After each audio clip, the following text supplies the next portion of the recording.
First, I will select a photo from InShot's PIP option. Then, I will add a keyframe at the beginning of the photo and another keyframe at the end. After adding the keyframe at the end of the photo, I will zoom in on the photo.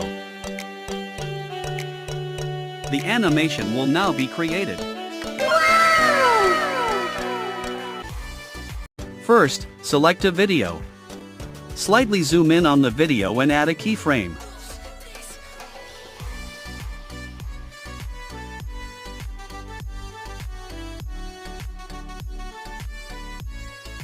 Then go to the end of the video.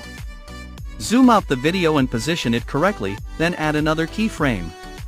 Now our animation is ready. First, select a photo from the PIP option in InShot. Move the photo to the left side and add a keyframe.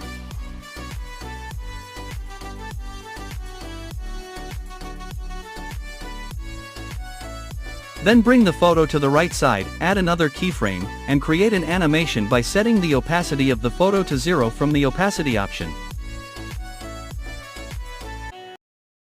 First, we will take a photo using the PIP option in InShot. At the beginning of the photo, we will add a keyframe, and then move the photo to the right and add another keyframe. Now we can see an animation has been created where the image moves from left to right. However, the animation is not very attractive yet. So, we will explore different transition options from the ease setting and try to create a more appealing animation.